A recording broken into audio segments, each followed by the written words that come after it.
Hey everybody, it's Nancy Jones. I'm so excited to do this second video. I have gotten so many responses from women who are inspired by me making the video post about me putting in my 2 weeks notice at my job, a very good job, leaving a good job for a great purpose.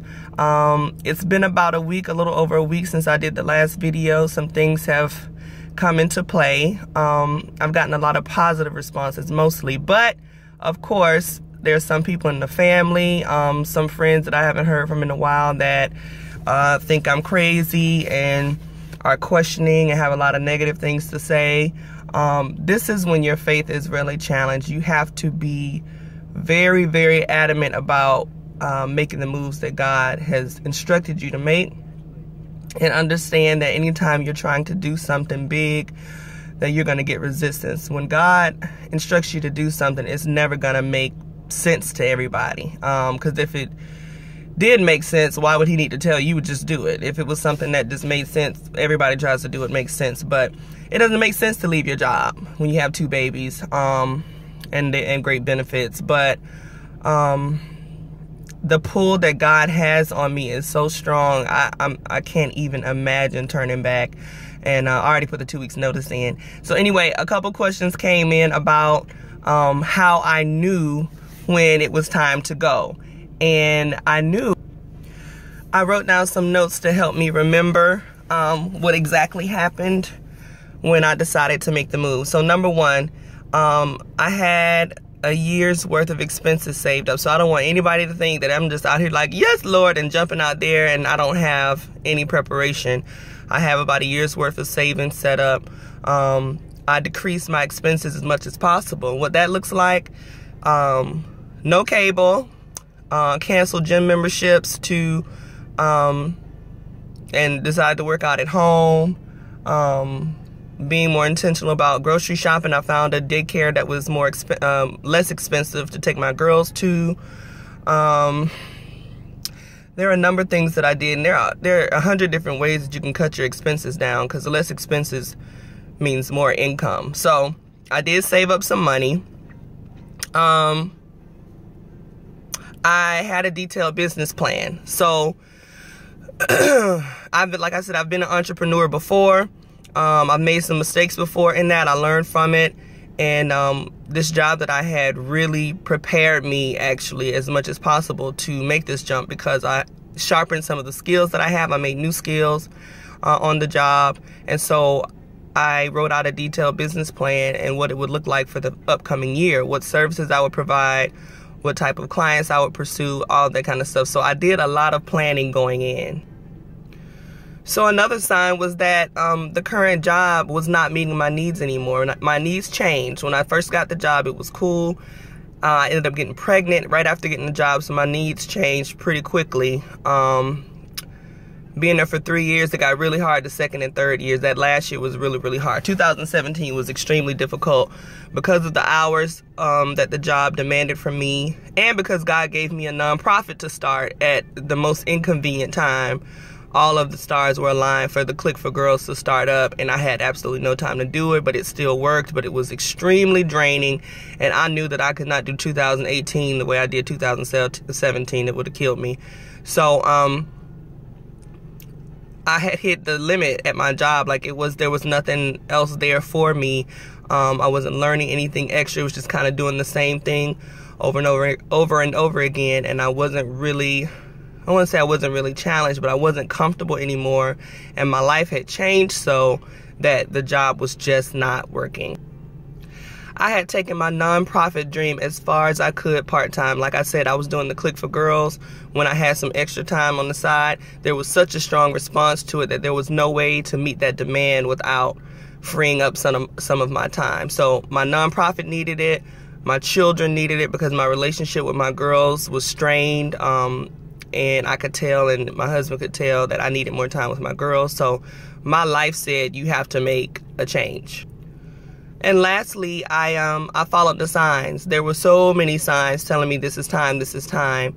I mentioned a few of them, but one was that strangers would come up to me and share with me how they had to leave their job, and then, you know, how God blessed them. So there was one lady in particular that I met on the job who was coming for information about a nonprofit, and she was just talking to me. And she was just like giving me her testimony on how she had gotten her MBA and moved from Atlanta to Orlando, and God told her to, you know, start her nonprofit, and she did, and it's been a blessing and all this different things. So I shared with her what I was feeling on the inside, and she said to me that God would be unjust not to take care of you. You have to move when God tells you to move, or you will miss an opportunity. And she said it with such conviction, as if she had known me all my life. I said, okay, God, I hear you speaking through this woman. And that's exactly what happened, because an opportunity opened up right around the time that I made the decision to leave. The opportunity that was perfect for my life opened up. And I just thank God for meeting my faith quickly. As soon as I made a decision internally, He brought the opportunity right to me, and it was not a struggle. Now, if there is a dream that you have, and if there's something that you know that God has put in your heart to do, and you know if it's from God, if it's just some idea that you have, like some of us just have a million ideas in a year. I could do this, I could do that. Okay, that's not God. But if it's something that has been a common thread in your life, and you know that you would do it if nobody paid you any money at all, start making preparations. And if God is tugging at your heart to start making moves, especially if it's something that's going to help other people, it's going to help your family, it's going to help your community, 9 times out of 10, that's something that you need to put all of your energy into, and it will not get to where it needs to get unless you put all of your energy into it. So understand that we as human beings are programmed to be afraid of things that we don't know. So the most terrifying part about making a move like this is that you don't know what's going to happen. But the truth of the matter is there are just as many opportunities out there to succeed as there are opportunities to fail. But we're programmed to see all of the risk and all of the negative things that could happen instead of all of the wonderful things that can happen. So when we hear people say, oh, I'm getting ready to leave my job, we say, well, first thing that happens, well, what about the benefits? Well, what about, you know, your 401k? Or what if you don't find a client in time? Or what about your bills? And what if something changed here? That's where our brain goes. We don't think, you know what? What if as soon as you do it, an opportunity opens up? And what if all these clients come to you? And what if your business plan is so great that you find an investor and they want to give you this much money? We don't think that way. That's the way that children think and believe, because children have so much faith. But as adults, as we get older, we just become so cynical about life. But the truth of the matter is there are people out there living amazing lives, and they take calculated risk and educated risk to go after their dreams. And all of us can do this if we stop being afraid. Fear does not serve you. The only time fear serves you is if your life is in danger. Think about that. Whatever it is that is in your heart to pursue, you have to think, what am I really afraid of? Is there any pitfall that can happen that will completely ruin my life? Would I die if I made this risk? No, you're not going to die. So if you're not going to die, where's all the fear coming from? Why do you need all that fear? You don't need it unless your life is in danger. Even if some negative things happen and, you know, mistakes and many failures, you still have time as long as you're living to fix it and to make it better. So we have to understand that we're made in God's image, and He is a creator, and He has given us the gift to also create. He has given us so much that we are not using because we are afraid. We're afraid of what other people are going to say about us. I got people talking about me right now. I've gotten some phone calls from some scared family members, and I'm like, listen, I don't know what to tell you. Like, I'm on a different plane right now. I'm in faith. I'm not in fear. So I can't even understand what you're saying. Like, all of the things that you're bringing up, it's like, it's dead to me. I know what God told me to do. I'm going to believe Him. And because of my faith, He has to deliver. He has to take care of me because my faith pleases Him. The Bible says that. And the Bible also says that God He would withhold no good thing from me. If He's my Father, why in the world, if there's something good out there that's within my grasp, why would He keep me from it? He's not an abusive, dysfunctional father. He's not a man. He's the creator. So what we have to understand is that we have all of this in us that He's placed in us, and it's laying dormant because many of us are afraid, and the fear is for no reason at all. And the fear does not come from God. He doesn't want us in fear. He wants us in faith. So my prayer for you as I go on this journey and I share this journey with you, I have 5 more days until it's time for me to go.